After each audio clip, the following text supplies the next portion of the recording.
지난 2022년 이 시간을 통해 하나님의 이름에 대해 생각을 하였습니다.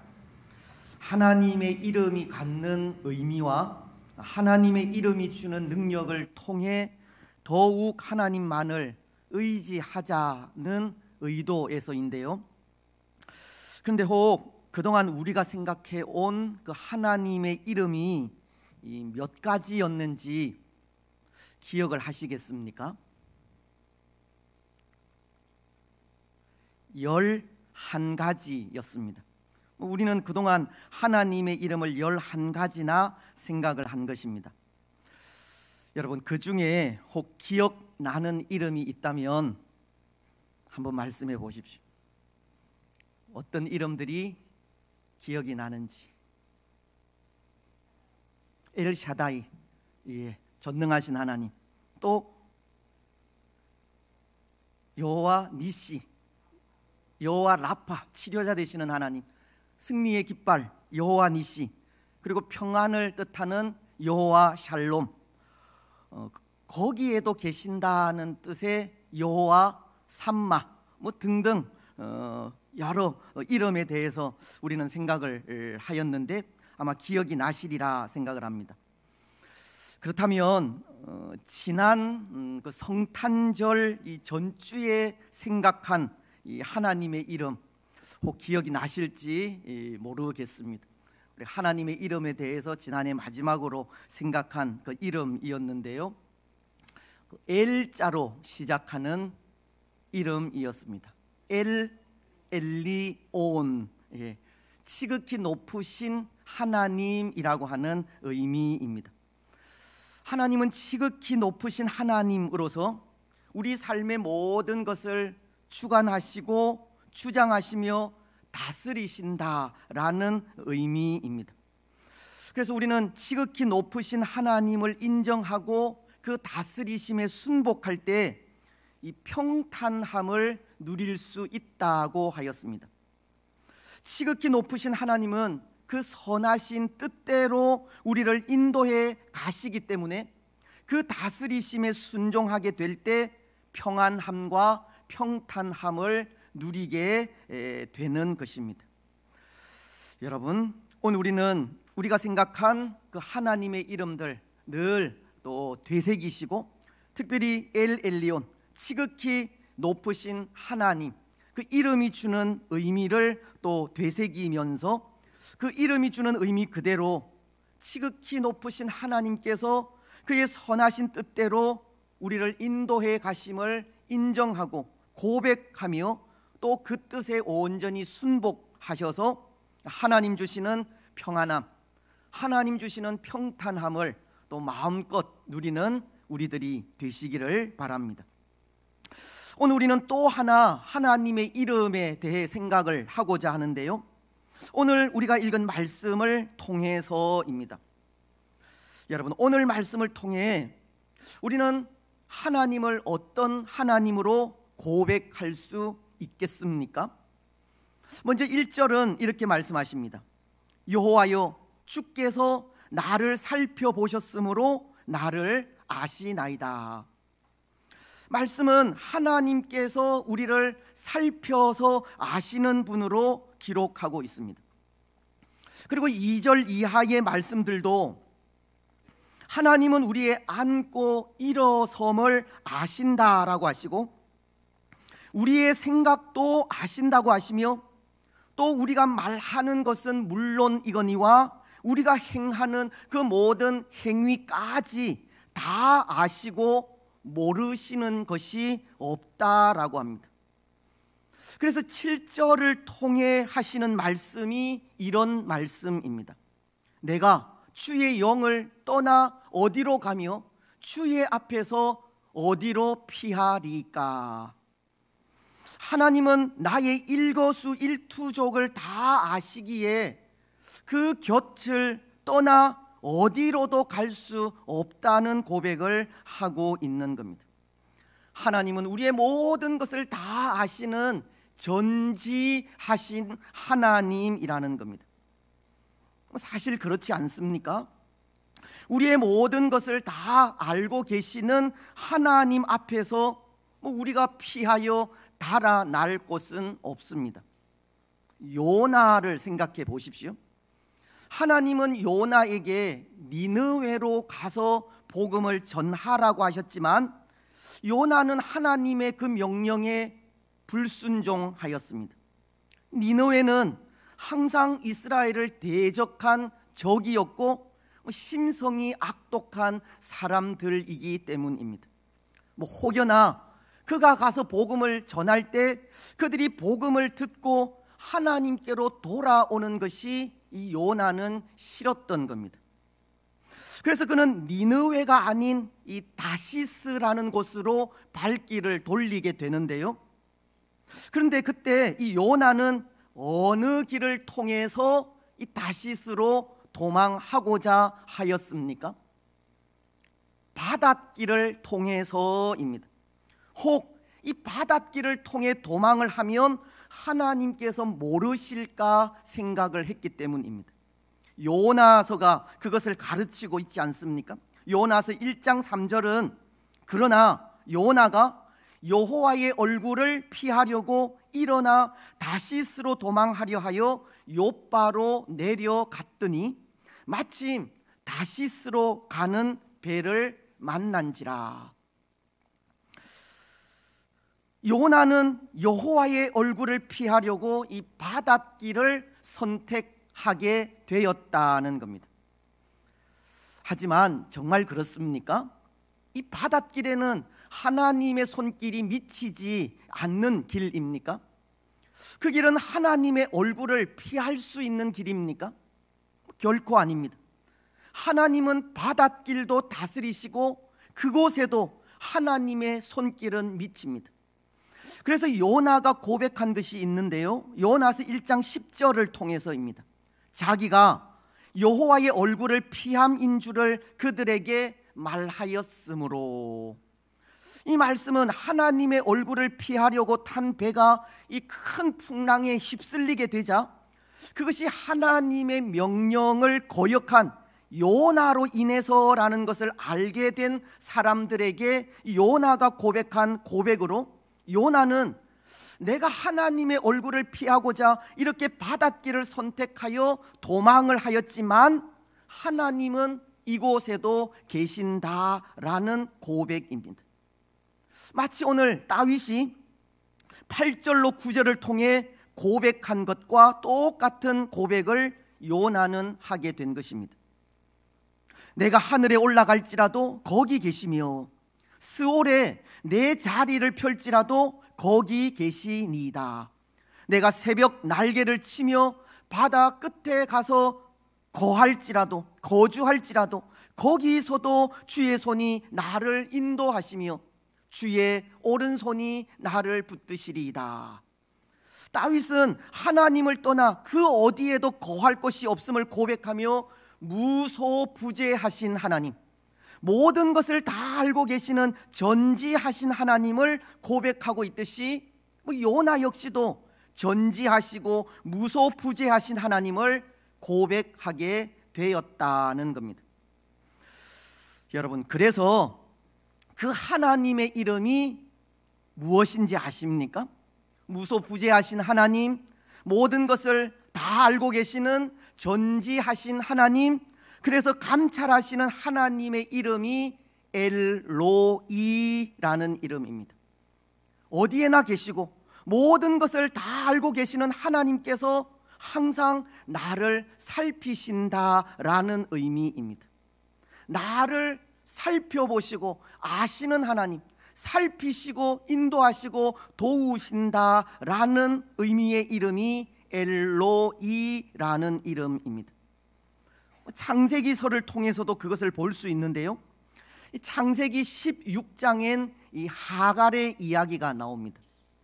그런데 여기 하갈이 누구입니까? 하갈은 아브라함으로부터 이스마엘을 낳은 아브라함의 후처입니다. 아브라함의 아내인 사레가 아이를 낳지 못하자 사레는 그의 여종인 하갈을 통해 아이를 낳기 원하지 않았습니까? 하지만 종인 하갈이 임신을 하게 되자 이 주인인 사레를 멸시하는 일이 생기게 되고, 그래서 그 일로 이 사레가 하갈을 학대하자 하갈은 임신한 채로 광야로 도망을 하게 됩니다. 그리고는 이 광야 속에서 당하는 그 고통에 한 샘물 곁에서 여호와의 사자를 만나게 되고 이런 고백을 하게 됩니다. 브엘라 헤로이라는 고백입니다. 창세기서 16장 13절로 14절은 이렇게 말씀하십니다. 하갈이 자기에게 이르신 여호와의 이름을 나를 살피시는 하나님이라 하였으니 이는 내가 어떻게 여기서 나를 살피시는 하나님을 배웠는고 함이라. 이러므로 그 샘을 브엘라 헤로이라 불렀으며 그곳은 가데스와 베렛 사이에 있더라. 하갈은 그가 만난 하나님을 브엘라 헤로이라 부르게 된 것입니다. 하갈은 내가 어떻게 여기서 나를 살피시는 하나님을 배옵는고 라고 하면서 그를 살피시는 하나님을 고백하게 되었다는 것입니다.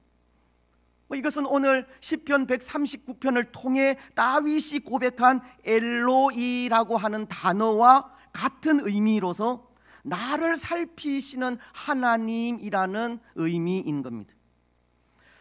그렇습니다. 사랑하는 여러분, 하나님은 우리를 살피시는 분이십니다.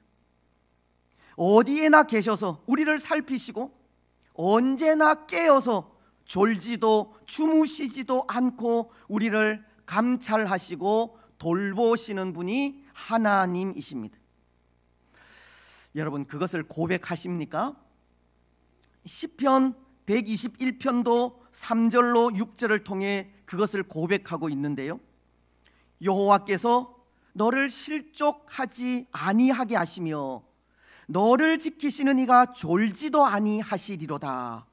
이스라엘을 지키시는 이는 졸지도 아니하시고 주무시지도 아니하시리로다.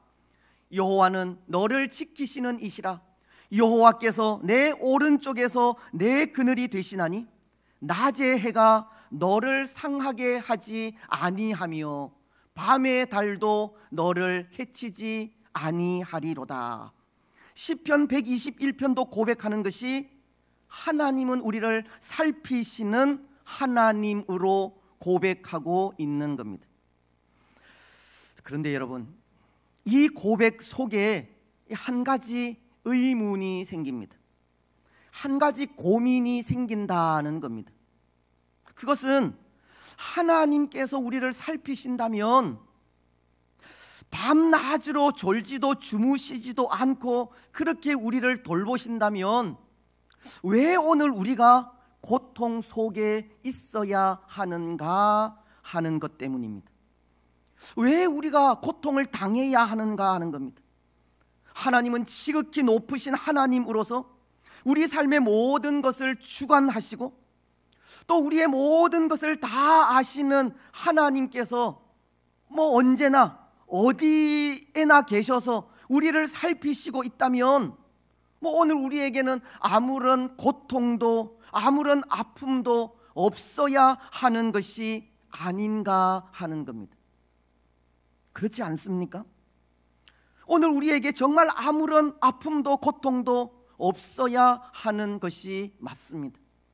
그런데 오늘 우리에겐 그럼에도 고통이 있고 아픔이 있다는 사실입니다. 하나님께서 우리를 살피시고 지키신다고 하는데도 그렇다는 겁니다. 그것이 우리에게 고민이 아닐 수가 없습니다.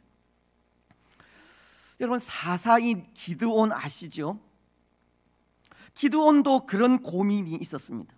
사사기서 6장을 보면 당시 이스라엘의 적이던 미디안이 이스라엘을 침공하여 이스라엘은 큰 고통 속에 빠지게 됩니다. 그때 여호와의 사자가 기드온에게 찾아와 큰 용사라고 부르며 하나님께서 너와 함께 하시니 너는 이스라엘의 구원자가 되라고 하십니다. 근데 그 말을 들은 기드온은 여호와의 사자에게 이 불평을 쏟아 놓기 시작합니다. 하나님께서 우리와 함께 하신다면 왜 오늘 우리가 이런 고통을 당해야 하느냐 하는 겁니다. 하나님께서 우리와 함께 하시면 이런 고통이 없어야 하는 것 아니냐 하는 겁니다. 하지만 하나님께서 우리와 함께 하신다고 하면서 우리에게 이런 고통이 있는 것은 하나님께서 함께 하시는 것이 아니라 우리를 버리신 것이 아니냐는 겁니다. 사사기서 6장 13절이 그것을 이렇게 말씀하고 있습니다. 기드온이 그에게 대답하되 오 나의 주여, 여호와께서 우리와 함께 계시면 어찌하여 이 모든 일이 우리에게 일어났나이까? 또 우리 조상들이 일찍이 우리에게 이르기를 여호와께서 우리를 애굽에서 올라오게 하신 것이 아니냐 한 그 모든 이적이 어디 있나이까?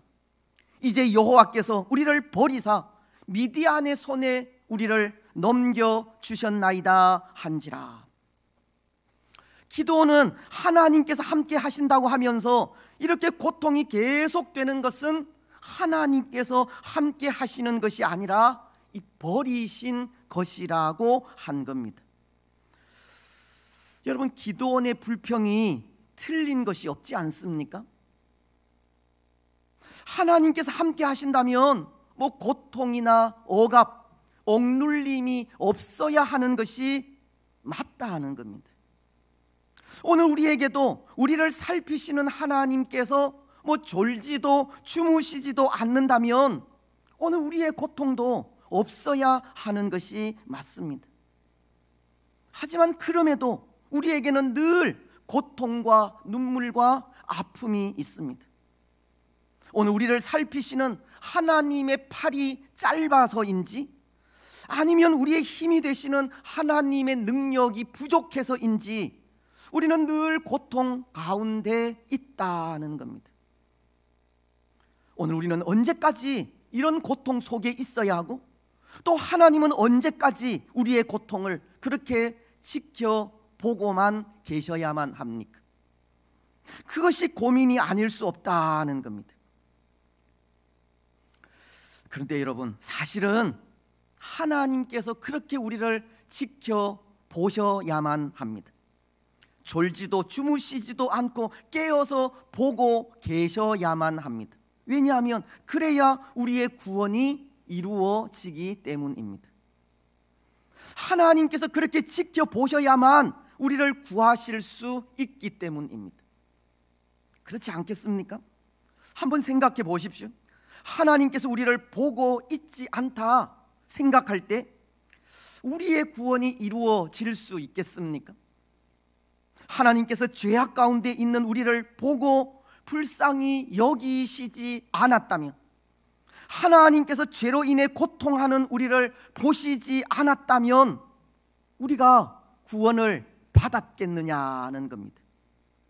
하나님은 죄에 빠진 우리를 보고 계셨기 때문에 우리를 위해 구원자이신 예수님을 보내기도 하셨고, 우리 죄를 위해 십자가 위에서 고통 속에 부르짖는 예수님의 그 고통도 침묵하실 수가 있었던 겁니다. 하나님의 살피시는 그 은혜와 사랑으로 오늘 우리의 구원이 이루어지게 되었다는 겁니다. 그래서 저는 그런 생각을 합니다.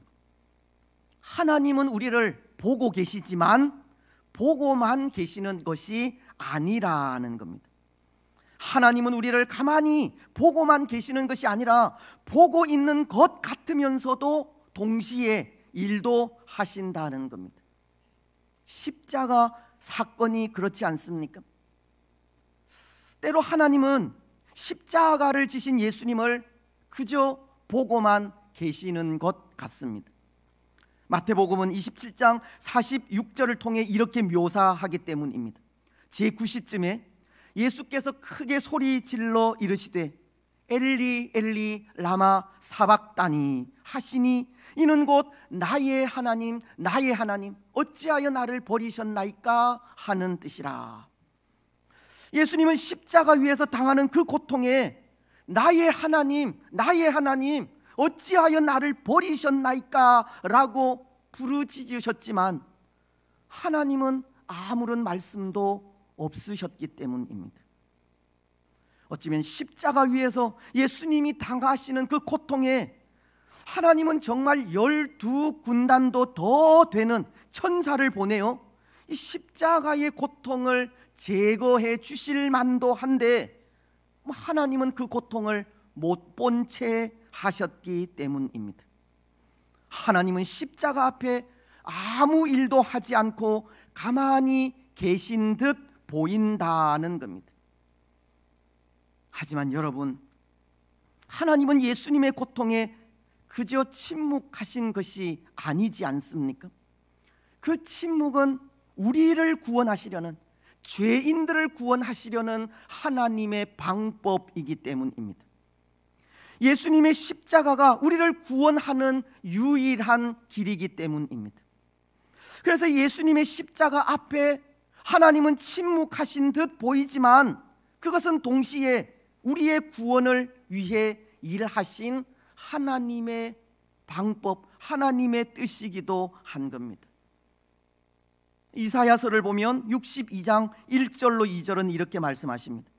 나는 시온의 의가 빛같이 예루살렘의 구원이 횃불같이 나타나도록 시온을 위하여 잠잠하지 아니하며 예루살렘을 위하여 쉬지 아니할 것인즉 이방 나라들이 내 공의를 뭇 왕이 다 내 영광을 볼 것이요 너는 여호와의 입으로 정하실 새 이름으로 일컬음이 될 것이며 하나님은 시온을 위해 잠잠하지 않을 것이라고 하셨고 예루살렘을 위해 쉬지 아니하실 것이라고 하신 겁니다. 하나님은 하나님의 백성들을 위해 또 그의 나라를 위해 계속해서 일하실 것을 말씀하신 것으로 여기 잠잠하지 않고 쉬지 않을 것이라는 것은 이 잠잠한 듯 하면서도 또 아무 일도 하지 않는 것 같으면서도 일하시는 하나님을 말씀하시는 겁니다. 마치 십자가의 고통에 잠잠한 듯 침묵하는 것처럼 보이기는 하지만 그 속에 우리의 구원을 이루고 있었던 것과도 같은 겁니다. 그래서 우리가 앞서 생각한 기드온의 경우에도 이 기드온은 하나님께서 우리와 함께 하신다면 왜 우리가 이런 고통을 겪어야 하느냐라고 불평하며 나아갔지만 그런 기드온에게 하나님은 하나님께서 잠잠히 일하시는 모습을 보이시게 되는 겁니다. 기드온이 계속해서 하나님을 불신하고 믿지 못하자 하나님은 기드온에게 이 적진을 정탐하게 하신 일을 통해서입니다. 하나님은 그 일을 통해 적들이 꾼 꿈을 듣게 하시는데요, 사사기서 7장 13절로 14절은 그 꾼 꿈의 내용을 이렇게 말씀하고 있습니다. 기드온이 그곳에 이른즉 어떤 사람이 그의 친구에게 꿈을 말하여 이르기를 보라, 내가 한 꿈을 꾸었는데 꿈에 보리떡 한 덩어리가 미디안 진영으로 굴러 들어와 한 장막에 이르러 그것을 쳐서 무너뜨려 위쪽으로 엎으니 그 장막이 쓰러지더라. 그의 친구가 대답하여 이르되 이는 다른 것이 아니라 이스라엘 사람 요아스의 아들 기드온의 칼이라. 하나님이 미디안과 그 모든 진영을 그의 손에 넘겨주셨느니라 하더라. 하나님은 기드온에게 적이 꾼 꿈과 그 해몽을 듣게 하신 겁니다. 보리떡 한 덩어리가 이 장막을 쓰러뜨리는 꿈을 꾸게 하셨고 그것은 곧 기드온이 미디안을 쓰러뜨리게 되는 꿈이라고 하는 해몽도 듣게 하셨다는 겁니다. 근데 여러분, 이 꿈 이야기가 전하는 것이 무엇이냐 하면 잠잠히 일하시는 하나님을 전하고 있는 겁니다.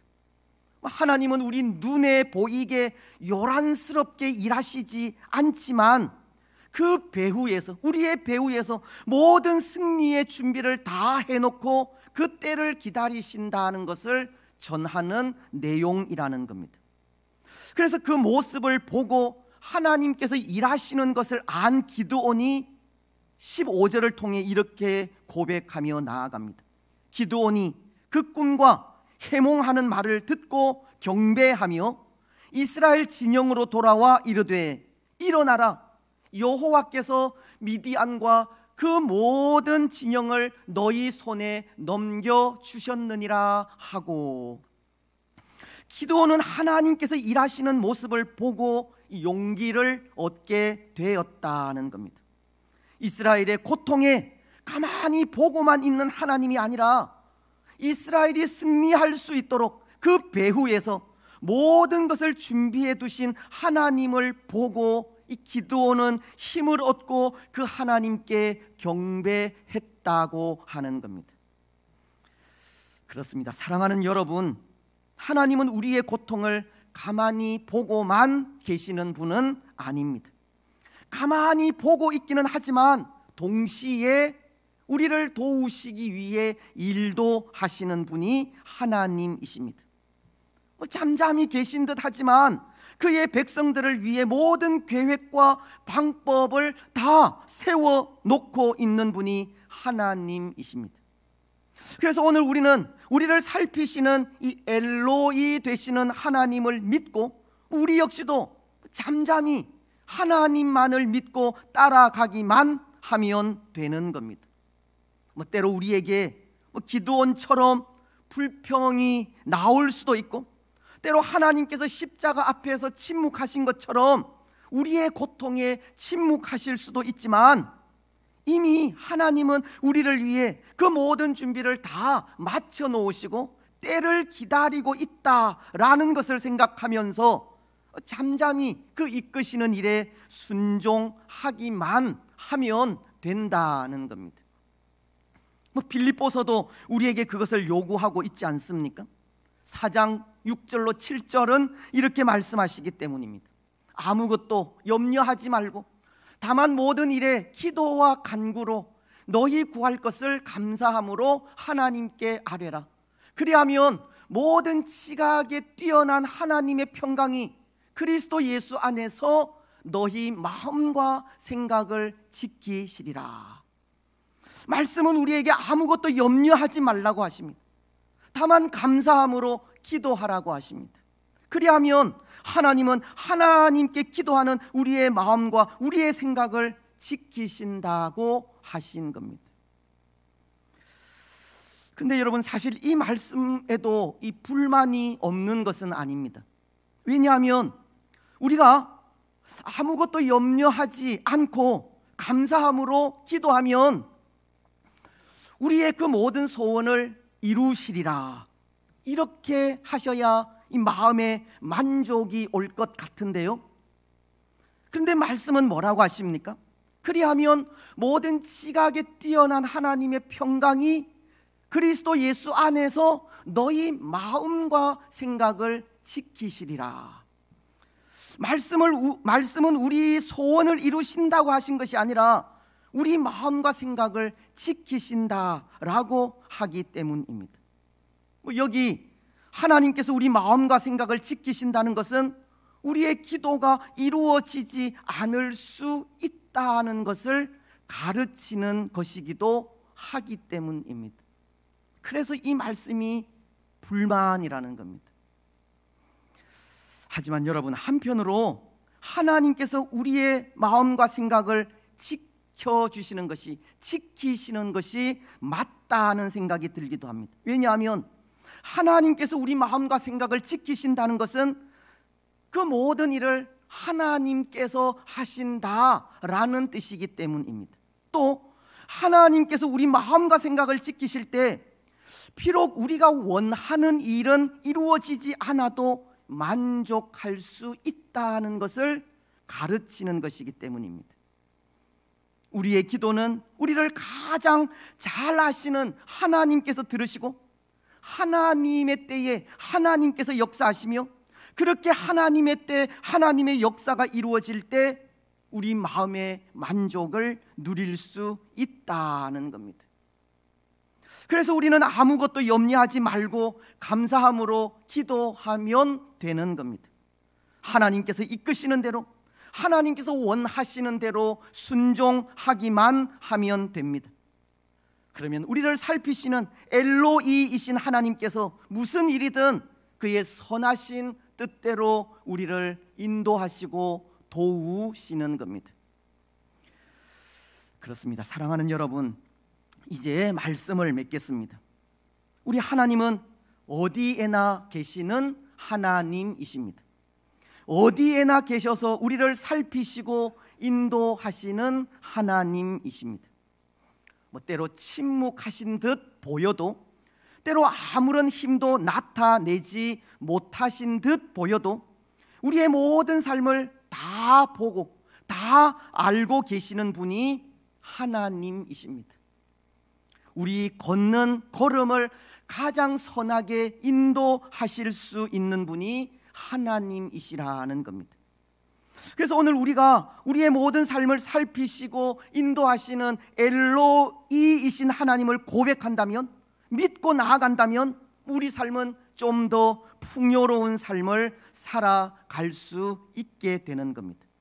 어떤 상황 속에서도 조급해하지 않을 수 있고 두려워하지 않을 수 있으며 걱정하지 않을 수 있는 겁니다. 엘로이이신 하나님은 하나님의 때에 하나님의 역사를 나타내시기 때문입니다. 여러분, 오늘 우리는 엘로이이신 하나님, 우리 삶의 모든 것을 아시고 살피시는 하나님을 인정하시고 믿고 고백하시기 바랍니다. 이미 우리를 위해 그 모든 준비를 다 마쳐 놓으시고 그 때를 기다리시는 하나님이심을 믿으시기 바랍니다. 그리고 엘로이이신 하나님 안에서 모든 염려, 근심, 걱정 다 내려놓고 하나님께서 이끄시는 대로 순종하시기 바랍니다. 감사함으로 순종하고 감사함으로 기도하며 나아가시기 바랍니다.